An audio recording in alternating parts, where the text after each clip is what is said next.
একজন থাকতে পারবে, কিন্তু কোনো মহিলা থাকতে পারবে না। কেন? মহিলার কি হবে? মহিলা কি অপরাধ করেছে? আরে ভাই, আপনাকে তো বোঝাইতেই পারছি না, সব কিছু কি আপনাকে ভেঙে বলতে হবে? কোথায় যাচ্ছ?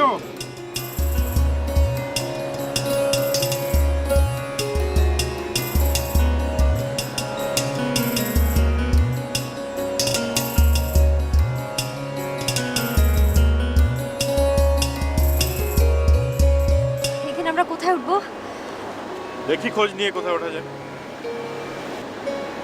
আচ্ছা, চলো।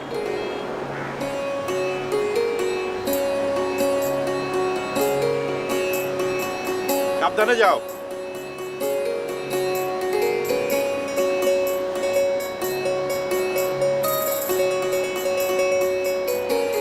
আস্তে যাও।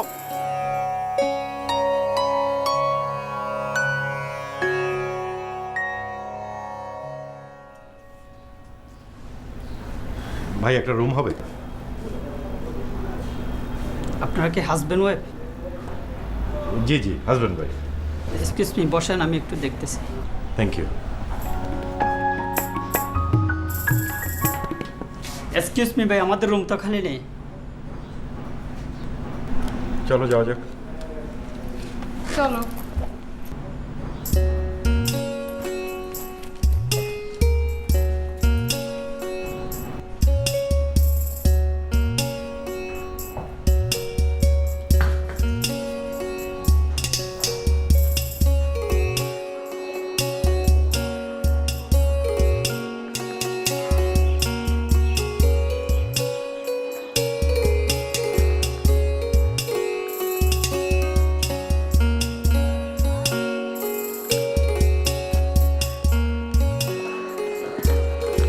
সবসময় তুমি এরকম করো, কোনো চিন্তা নেই, কোনো ভাবনা নেই, কোনো প্ল্যান নেই।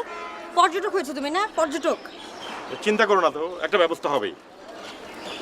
আচ্ছা শোনো, এখন আমরা যে হোটেলে যাব ওখানে গিয়ে তুমি বলবে যে আমরা শুধু নাইট স্টে করব, সকালে চলে যাব। সকালে একটা ভালো হোটেলের ব্যবস্থা করতে পারবো না?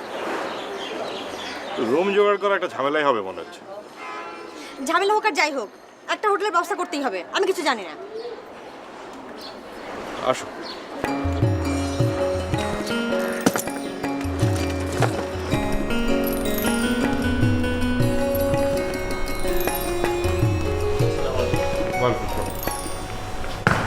ভাই, আপনাদের এখানে কি কোনো রুম খালি আছে?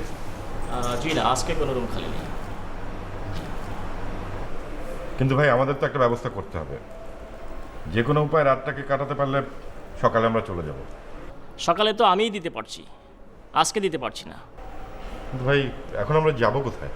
এইটা স্যার আমরা কীভাবে বলবো? আপনারা কোথায় যাবেন এটা তো আমি বলতে পারছি না। না মানে একটা অনুরোধ, অন্তত একজনের থাকার ব্যবস্থা করেন। আপনাকে তো বোঝাইতেই পারছি না। আচ্ছা দেখছি, একটু ওয়েট করুন দেখি। আচ্ছা, তোমাদের তিনতলা রুমে আজকে কজন থাকছে? 6 জন। আর একজন কি থাকার ব্যবস্থা করা যাবে? আচ্ছা ঠিক আছে। শোনেন, একজন থাকতে পারবে, কিন্তু কোনো মহিলা থাকতে পারবে না। কেন? মহিলার কি হবে? মহিলা কি অপরাধ করেছে? আরে ভাই, আপনাকে তো বোঝাইতেই পারছি না, সব কিছু কি আপনাকে ভেঙে বলতে হবে? এই চলো তো, চলো চলো।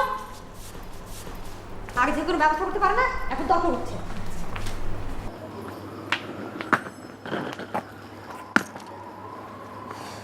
এটা একটা পিশাচের বাচ্চা। মুখ খারাপ করবে না, দোষ তো তোমার। তুমি কেন ওকে গালাগালি করছো? আগে থেকে একটা ব্যবস্থা করতে পারবে না? সব সময় হুজুগে মাতাল। কি বলতে চাচ্ছ তুমি? হুজুগে মাতাল মানে কি? হুজুগে মাতাল মানে কি বুঝতে পারছো না? সে কবে থেকে তুমি আমাকে পটাচ্ছ, চলো কোথাও থেকে ঘুরে আসি, চলো না কোথাও থেকে ঘুরে আসি। আমি বাসার সবাইকে ম্যানেজ করে এত দূর চলে আসতে পারলাম, তুমি আগে থেকে একটা হোটেল বুকিং দিতে পারলে না? কি আশ্চর্য! তোমার সাথে বিয়ে হলে আমার সারা জীবন এভাবেই কাটবে, এর থেকে বেশি কিচ্ছু আর আমার ভাগ্যে জুটবে না। থামো তো, এমনিতেই টেনশনে আছি। তোমার এসব তাত্ত্বিক কথা শুনতে ভালো লাগছে না। আমার কথা শুনতে তো তোমার এখন ভালো লাগবে না। ভালো লাগার মতো তো কিছু হয়নি মাহমুদ। আমি এত বড় একটা জার্নি করে আসলাম, আমি এত টায়ার্ড, আমি হাঁটতে পারছি না, আমার এত কষ্ট হচ্ছে।